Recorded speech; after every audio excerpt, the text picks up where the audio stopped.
Hi everyone! Welcome to my vlog. So ngayong araw na ito ay Friday. So it's rest day. Walang pasok. It's the only day na rest day ko. So might as well medyo magulo yung kwarto namin. But as of now, mag-isa lang ako dito. Tara, samahan niyo ako as we clean our room, my room. Kasi medyo 1 week walang linis ito. And kung nakikita niyo may mga covered na mga curtain in every bed to provide privacy. So sa ngayon wala akong ibang kasama, mag-isa lang ako. Samahan niyo ako as I clean my room, the entire room ngayong araw na ito. Tara, samahan niyo ako. Una, syempre magwawalis.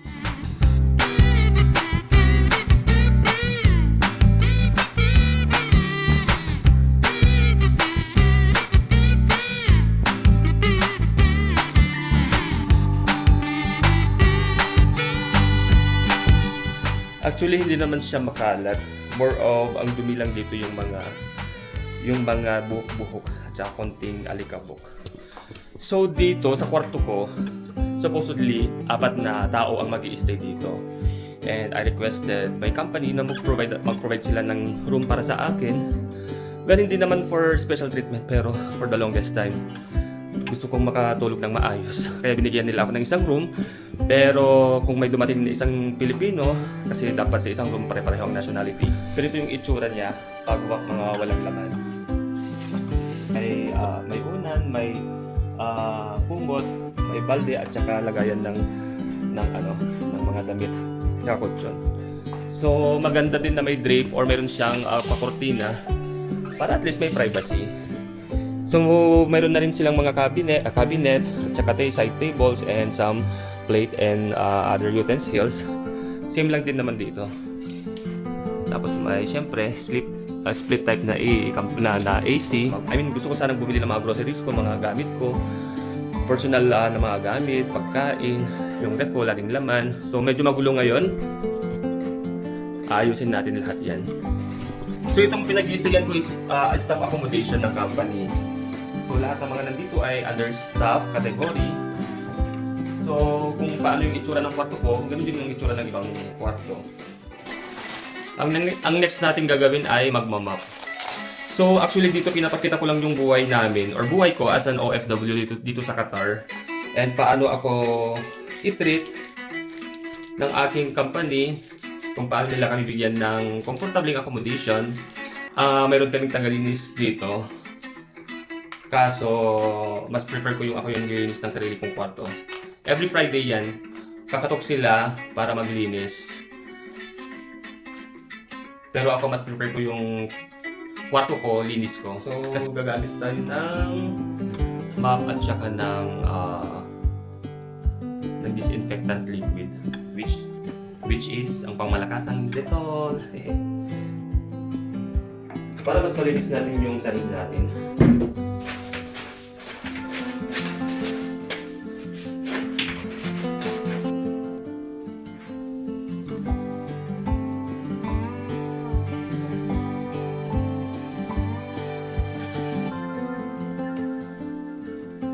Yung mga alikabok din dito at saka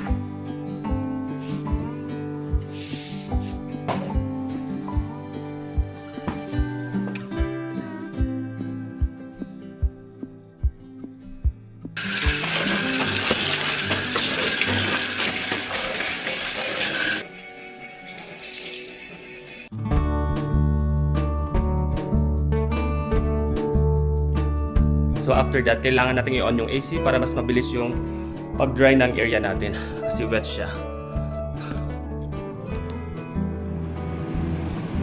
While waiting na mag-dry yung floor natin, next na gagawin naman natin is maglinis ng CR. Itong CR naman. But since medyo malinis siya, konting linis sa glass kasi meron siyang mga anik-anik. Meron siyang mga smudges. Meron akong sariling mirror. Samahan niyo ako.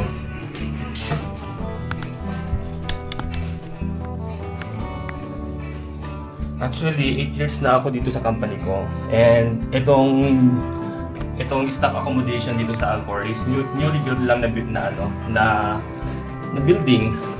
And only last month I shifted or transferred here from Street 16 sa Doha.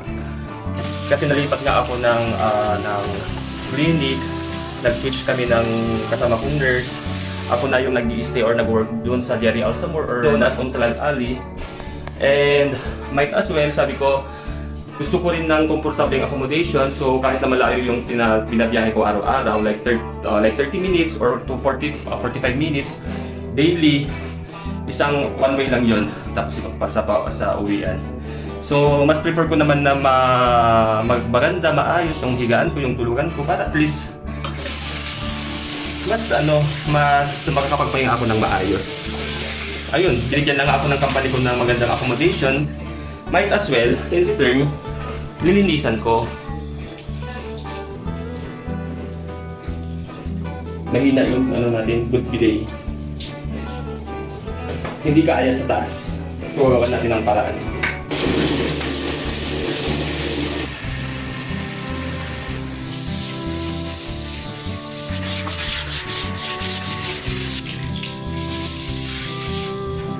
Ito pa rin yung gamit ko, Dettol. Since mainit naman sa labas at saka wala akong time pa para pumasya pumunta sa mall, linis na lang din talaga muna ng kwarto para at least meron tayong pinagkakaabala. Mainit sa labas, nakakatamad lumabas lalo.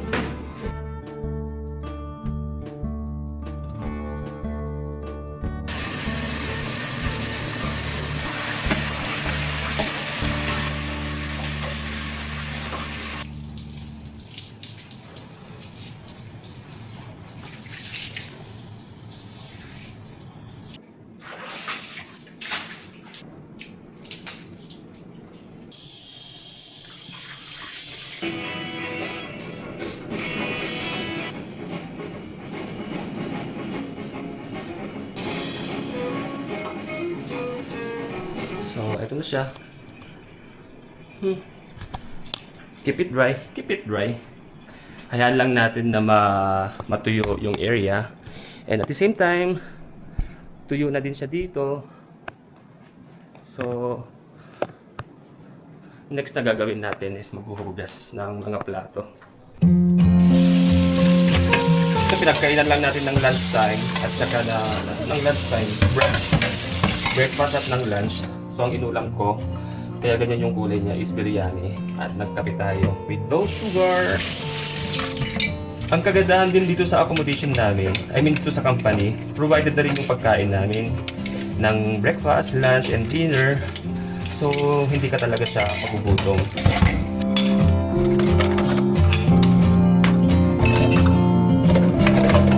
Next na gagawin ko, magliligpit ng sinampay ng damit.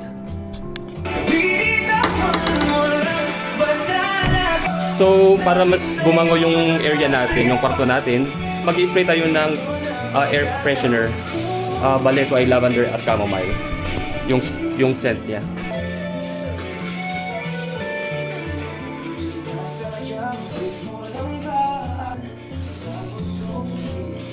Bango.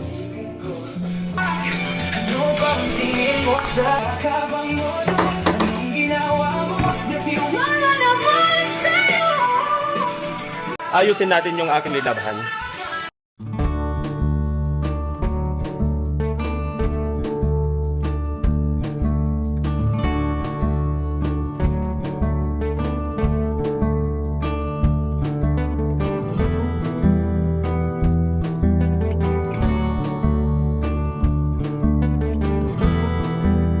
So ito yung mga uniform ko, mga pang-formal, pang-pasyal, mga shorts, at saka pang-bahay.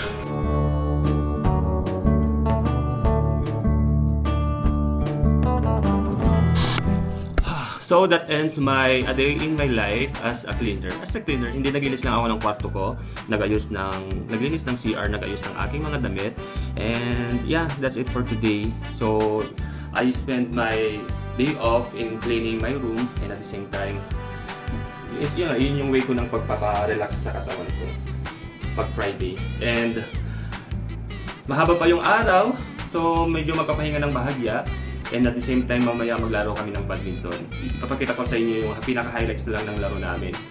And thank you guys for always watching my videos kahit na nagsisimula pa lang sa YouTube industry. Medyo mahirap i-penetrate pero sabi ko nga, ginagawa ko to as my diary ng buhay ko. And thank you for always watching my videos kahit na, yun, thank you so much everyone. So that's it for today. Thank you and see you sa susunod na vlog. Bye-bye!